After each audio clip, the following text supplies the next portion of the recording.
But they did their finish, which was they shoot me, and it was me and Al Snow when we was doing the New Rockers. And they each gets a thigh, raises you up, and then takes you back. It's sort of like a power, what do you call it, power bomb, but two guys doing it. And damn it, bam! I'm laying there. Next thing I know, Al Snow's over top of me. Like, it was Monday night. It was Raw. It was a live show. And, you know, he's like trying to roll me over, but I'm like, I'm still half-ass out of it. And like I said, it's a live show. We got to, you know, there ain't no commercial breaks, you know, or whatever. And we got to the edge, and I was able to get up, and Al helped me walk to the back. And as soon as I got through the curtains, I plopped right there. There was some a roll of old wrestling, amateur wrestling mats there. I laid on that thing. And trying to get my shit together. And Vince comes in. I guess they took a break, a commercial break. I threw the you know the timing off for the show, you know, because you got segments, 20 minutes and a 5-minute break. I guess I screwed it all up, but hell, how could I? I mean, I couldn't help it. And you know, he came through the curtains and he looked at me and he just gave me a dirt like, I mean, it was the most angry stare I'd ever seen from him. And then he walked off, and I'm like, what the fuck is that about? And then the next day, that was at, I don't remember where it was, Madison Square Garden, possibly. And I know it was Monday Night Raw. The next night, we were in Nassau Coliseum, which here in Long Island. They still call it that? Mm-hmm. Yeah, they might have other words, but we got yeah. Right. Uniondale Arena, was it? They're calling it something nowadays. I don't know what it is. I'm a Ranger fan.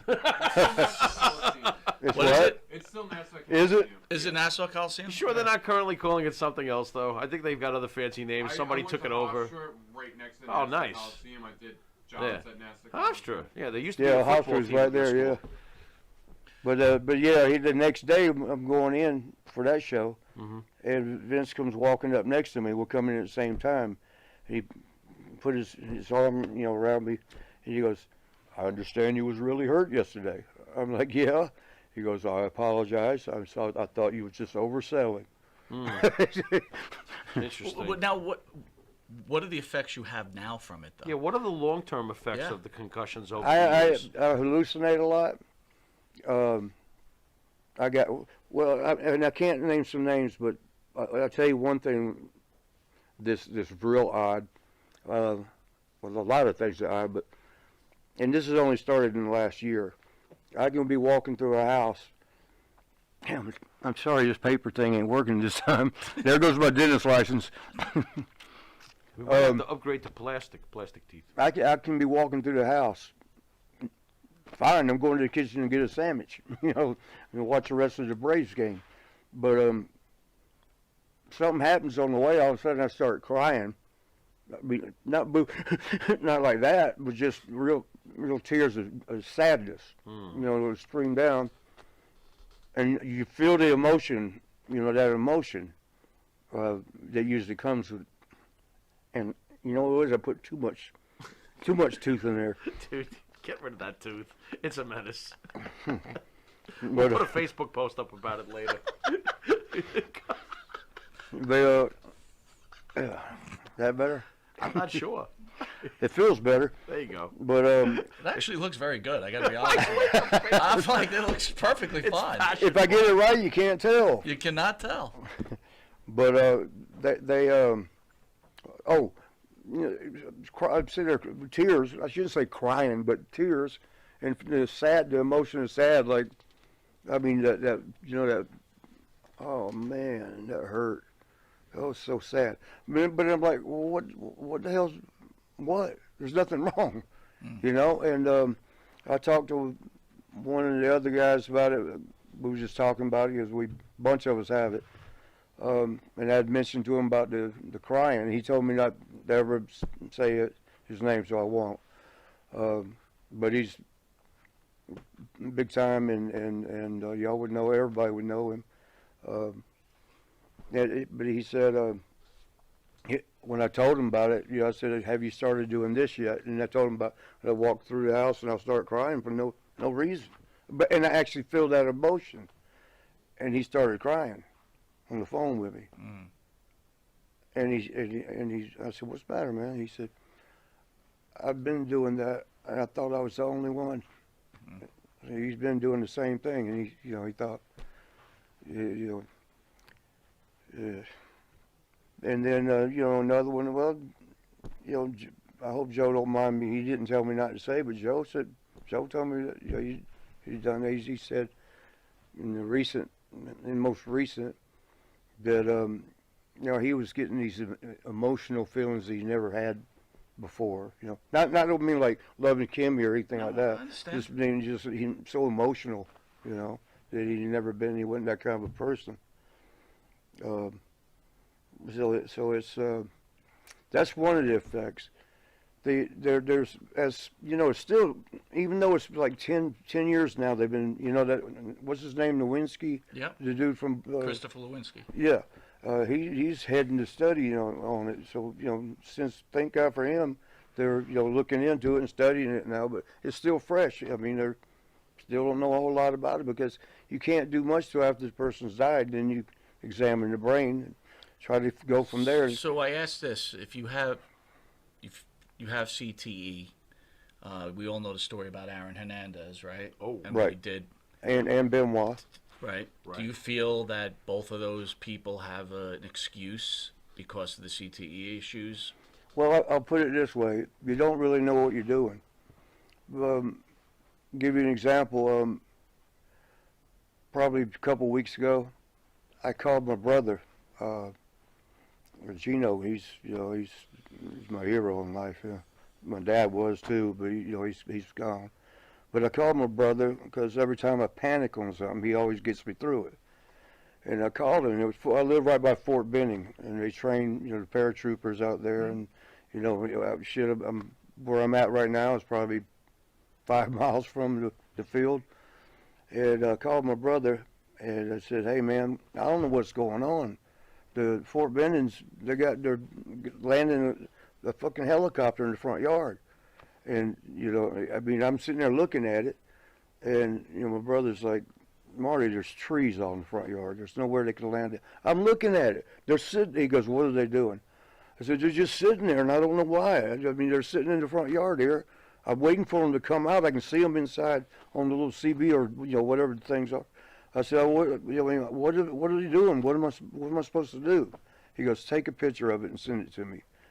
So I said, "Well, okay, don't leave me now. Don't stay on the phone." I took a picture, and then my phone, you have to be off of it to send the picture. So I got off the phone with him and told him we'll call right back. And I took two pictures, from blurry, you get a good one. And I looked at him. No, there wasn't no helicopter there. It was just a yard. Mm-hmm. And then maybe the next day, I sat there, because when these attacks come, they come together and then they're gone. There's nothing for a while, and then bam, bam, bam.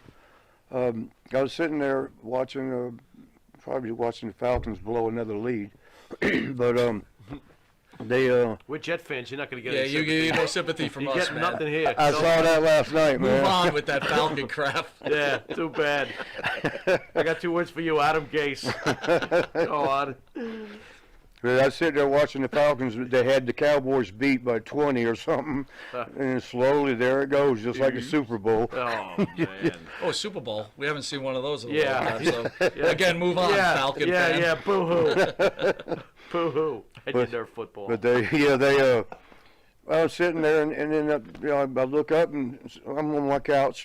My cat Swaggy's sitting next to me watching. Swag. He watches TV with me a lot. Cool. He always has since He's a kid. Falcon fan, Braves fan. No, he just wants to eat the Falcon. He's a cat. Come Yeah, on. that's pretty much what he's got. The color scheme though, black and white. There you go. Talking about Swaggy. Swag. Yeah. And but so I'm sitting there. Everybody knows swag. I'm sitting there. Well, it started off being the Swag Star, but then it was Swaggy was better. Trimmed it down. Star. But Can he cut a promo? he will. He won't understand it, but You better hide those paper teeth. He'll knock them all over the yeah. floor. I tried to get him to wear some, but they. So sitting over here is the Grim Reaper, and I'm looking at him and like, "When did you get here?" And it wasn't even like it was odd, I carried on conversation and we laughed a bunch. And then I got hungry. I said, I'm going to go get a sandwich. You want one? And he's like, no, I'm good. And I went and, The you know, Reaper passed, before we back it up, I thought, this is kind of cool, man. You got a bad reputation, but you're a cool guy. Let me take a picture. It's kind of cool. You're sitting here on my couch. And, I you know, can't tell if he's having head trauma or a shining. It's like it sounds like a shining to me. Go on. So you want a picture of the Reaper? Yeah, I took a couple of them, and you know, and then you know, a little while later, went to get a sandwich, and you know, went and fixed up, and come back, and he was gone. And I was actually disappointed. I was like, I was having a great time with him, you know. He didn't even say goodbye, you know. But I thought, well, that was kind of cool if they stopped by, you know. And then kept watching the game, and sure enough, the Falcons blew it. But later on, I was going to brag about the Grim Reaper being at my house and send them, you know, to my friends. And I'm looking at the pictures, and it's just an empty couch. You know, the thing is, when you're going through one of these things, you don't realize you're going through them. It's as real as this right here. I mean, hell, I might be hallucinating now. This might not be happening. Oh no, we're not here. You know, but that's how it feels so real. We got a lot of fans out there that are saying they're worried about you. Well, I'm worried about me.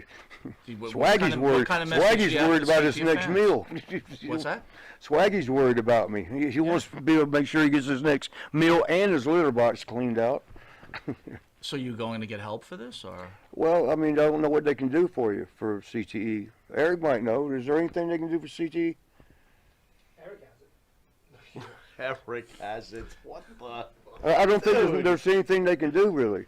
Okay, so they come up with 13 symptoms, you know, however they can manage to do that, and that's when I first found out I had it with my attorney. That by the way, that case is gone, so I'm going to go into Hall of Fame.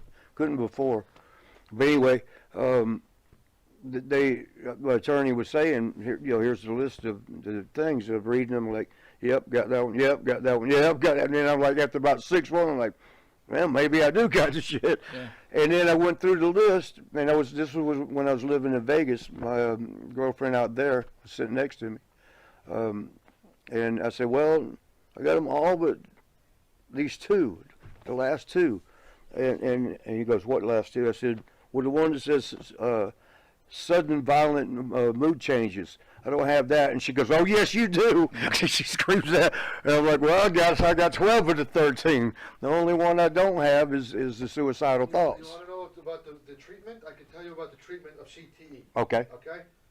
Your cult hero, ESS, in the background If here. anybody can hear him. ESS has got he's on it. Behavioral therapy to deal with mood swings. That's number one. Okay. Number two, pain management therapy, including medicines, massage, and acupuncture to relieve the discomfort. I'm not massaging him. Number three, memory exercises to strengthen the ability to recall daily events.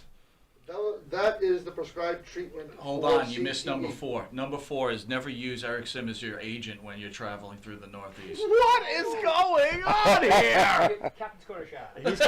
He's gonna help. You just got the cards.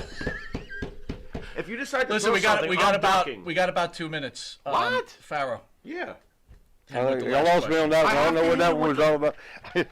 I gotta hit him with the last question. But where'd you find that, Eric? I'm going to check that out This later. is the treatment for CTE. I just put in how do you treat CTE. Okay. No, that's what his doctor I emailed. will have to check that out later. It's on Google. Dr. Google. Yeah. Okay. Doctor. Yeah, I got to check that out. Dr. Google. That's another thing, short-term memory. I mean, as you get older anyway, right? Marty, behavioral therapy. You are prime candidate. What's wrong with my behavior? Absolutely The nothing. sheet is so long here. Absolutely What was nothing. your thing he said at the last time he was here? I can go for that shit. The next thing I know, the whole studio's upside down. Yeah, you got a temper. My God. Behavioral therapy. We don't want nobody Behavioral getting beat up over here. Did you see that, Eric? Well, of course I saw that. Of course you- I I did not see that. All right, Sims, you're cutting into our time. Marty, one final question. Yes, sir. What would you like to see? Yes, I will be riding high.